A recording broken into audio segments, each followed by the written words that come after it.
The Man in Apartment 104, a disturbing true police horror story.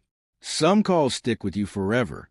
Even for seasoned officers, there are nights that leave marks. Marks that don't fade with time. This is one of those nights. A real 911 call. A real officer. And a nightmare that no amount of training could ever prepare them for. I worked as a patrol officer in a mid-sized town in Ohio for over 12 years. We got our fair share of weird calls, domestic disputes, drunk drivers, even the occasional bizarre prank. But nothing could prepare me for what I experienced in the fall of 2018.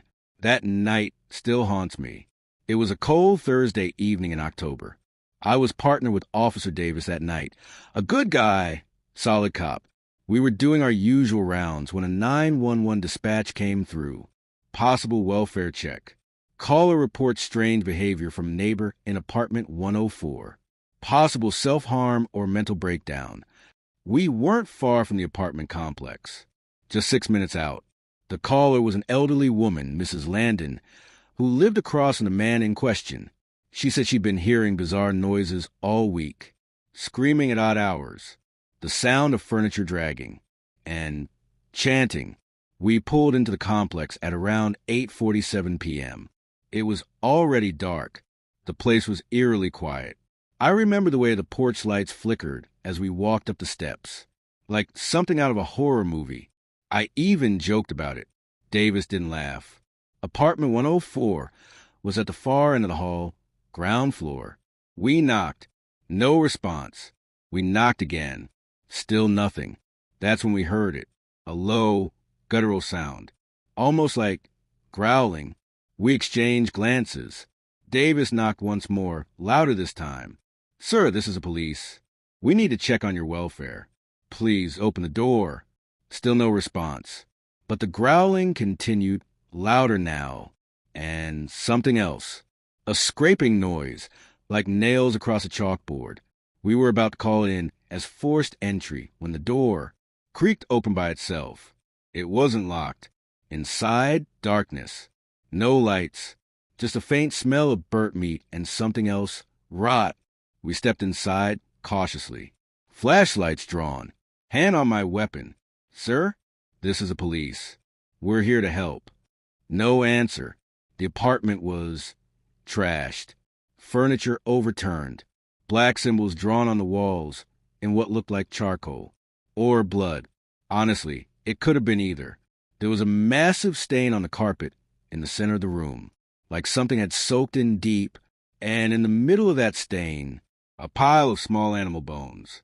That's when Davis whispered, "Jesus Christ, look at that." We turned to the far corner of the room, near the bathroom. There he was, a man, shirtless, kneeling with his back to us. Long, tangled hair. His skin pale, almost blue in color. He was rocking back and forth. We approached slowly. "Sir, are you okay? We need to talk to you." He didn't respond, just kept rocking, murmuring to himself in some language I didn't recognize. It wasn't English, wasn't Spanish. Honestly, it didn't sound human. Davis stepped forward and gently tapped his shoulder. The man froze, dead still, no movement, no sound. And then he turned his head, only his head, completely around. Like something out of The Exorcist. I stepped back, hand now fully on my firearm. His eyes were wide, too wide, and entirely black. No whites, no pupils, just endless black. He looked right at us and whispered, "It's inside now." And then he collapsed, body limp, not breathing. We called it in immediately, requested EMTs, backup, everything. While we waited, I noticed something, a notebook on the kitchen counter, old leather-bound, looked handmade. I flipped it open. The pages were filled with symbols, drawings of eyes, teeth, spirals, and pages of writing in that same strange language. Near the back, one entry was in English, just one. It read, "The shadow wants a vessel. I let it in. It needs more now, more minds. More bodies. It feeds on fear." The aftermath, the man was later identified as Gregory M. Lyle. No prior history of mental illness. No criminal record. Worked at a local bookstore. The autopsy revealed he had died of extreme internal hemorrhaging. Every organ was liquefied. Doctors couldn't explain it. They called it massive spontaneous organ failure. No drugs in his system. No poison. Nothing. His body just gave out. The animal bones? From multiple species. Squirrels, birds, even a cat. All picked clean.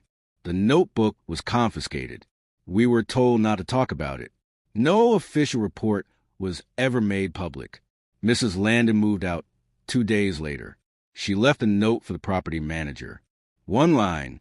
He was feeding it something. I saw it through the keyhole. That was the last welfare check I ever responded to alone. I couldn't sleep for weeks. Every time I closed my eyes, I saw his face. Those eyes. Pitch black. I don't work the night shift anymore. Too many shadows. Too many questions that never get answered. I sometimes wonder if that thing, whatever it was, ever really left the apartment. Or if it just needed a new host. A new home. Someone else willing to open the door. The Basement Caller. A true police horror story that was never solved. Some calls never make it to the media. Too strange. Too hard to explain. And some are buried for a reason. This is one of those calls. A real 911 recording. A girl. A basement. And a story that still keeps one retired officer awake every night. In 2012, I was working night shifts for the county police department in rural Missouri. Small towns, mostly farmland and forests. Things were usually quiet, until one call changed everything. It was 3:26 a.m. when dispatch came in. 911 call from a young female. Whispering, traced to an abandoned farmhouse outside of town. Caller disconnected after 17 seconds. The location was strange.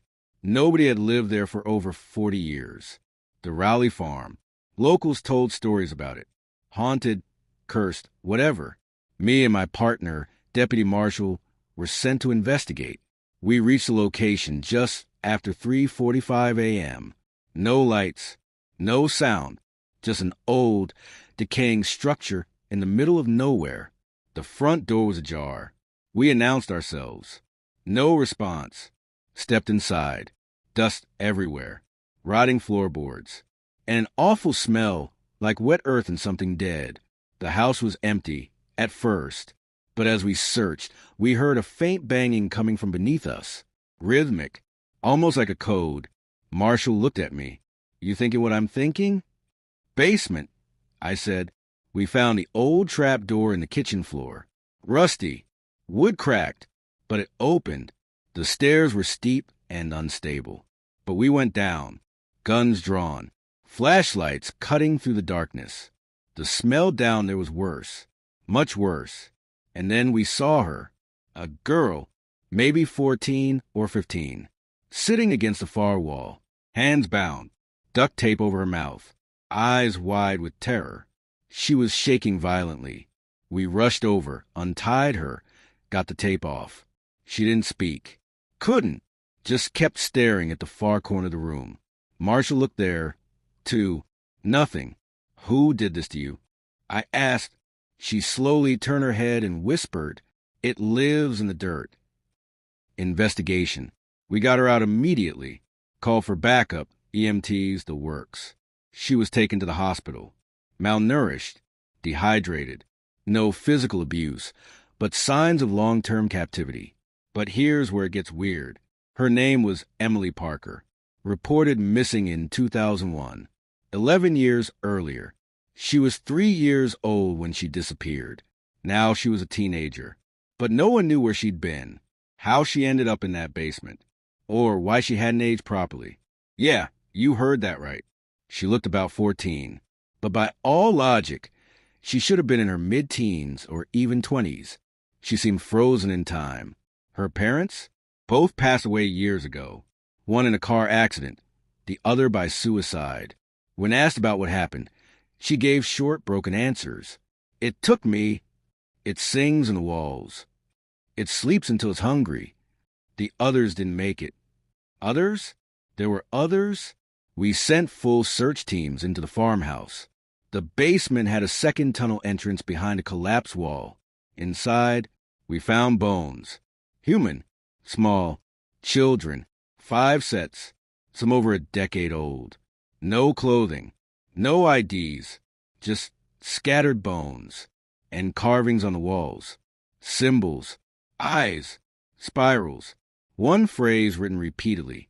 It feeds on fear. It waits in silence. The aftermath. Emily was placed in state care. She barely spoke, never adjusted. Eventually, she vanished again, left her foster home in the middle of the night. No sign of forced entry. Just a single note left behind, written in crayon. He's calling again. To this day, nobody knows what really happened at Rowley Farm. It was bulldozed in 2014 after another child went missing nearby. Never found. The case remains open, but unofficially, the locals say the land is cursed, that something ancient and hungry lives beneath the soil. Some officers think Emily wasn't a victim. She was a lure, to bring people closer. I retired 2 years later, but I still dream about that night, about the look in that girl's eyes, that emptiness. I still hear that faint banging sometimes when I close my eyes, like it's coming from below. And I wonder, was she ever really rescued? Or did we just set something free? The dispatchers last night. One final shift. One last call. A horror story buried in radio silence. They say dispatchers are the calm in chaos. But what happens when chaos is already on the other end of the line, waiting, breathing, and calling for help from a place that doesn't exist? In 2008, I worked as a 911 dispatcher in a small Colorado town. Quiet place, mountain air, low crime. Mostly medical calls and drunk drivers on weekends. But then came my final night shift, and the call, that ended my career. It was just past 2 a.m. The floor was silent, coffee cold, and static on the radio. Then the line blinked. 911, what's your emergency? The voice on the other end was faint. Female, terrified, whispering, please, it's in the house. It has my son. I sat up straight. Ma'am, where you located? Static. Then, we're at 127 Sycamore Lane. Please help me. I typed the address into the system. Nothing. No record. No house. No such street. I asked again. You're not listening. It's in the walls. He's screaming. You have to get him out. I patched it to patrol units. They confirmed it. No Sycamore Lane exists in our entire county. Then the line cut. I tried calling back. Dead. Like the line never existed. A strange location. 10 minutes later, Officer Braxton radioed in. Control, we found something. A mailbox. No road, no lights, no houses. Just a mailbox with 127 scratched into it. Wants to check it out. I froze. There was no road there. Just an overgrown forest trail that hadn't been used in years. But Braxton and his rookie partner, Klein, went in anyway. Dash cams on. They drove for about 4 minutes before the path vanished. Thick trees, fog out of nowhere. And then they saw it. A house. Old. Rotted wood. No lights. A child's red bicycle on the porch. Braxton. Control, we're approaching. Looks wrong. Like it shouldn't be here.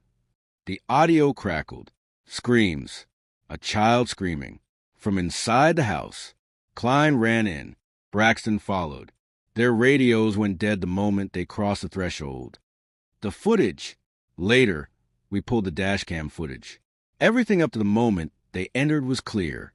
Then, heavy breathing, loud banging, and a deep voice, low and vibrating like it was inside the car. Not yours. Not yours. Not yours. Then silence. 35 minutes passed. Then Braxton's voice. Control. We need help. Klein's gone. It's in the floor. It dragged him down. I'm hiding in the attic. Please, please get me out. It knows my name. But he never answered again. They found a patrol car next day. in the middle of a field. No house, no mailbox, no trail, like it was never there. Just a car, still running. Dash cam melted inside, and deep claw marks on the back seat. The truth, Klein was never found. Braxton was. Naked, 5 miles from the car. Screaming and covered in dirt. He couldn't speak for a year. When he finally did, he said, "It knew I was coming. It called me. I wasn't saving anyone. I was the call." He never worked again. And me? That was my last shift. I quit the next morning. They say Sycamore Lane does exist. But every year, on the same night, we get one single call. Same voice, same address, same screams. No one answers it anymore. And the new dispatchers? They're told one rule on their first day. If you hear a woman whispering from Sycamore Lane, hang up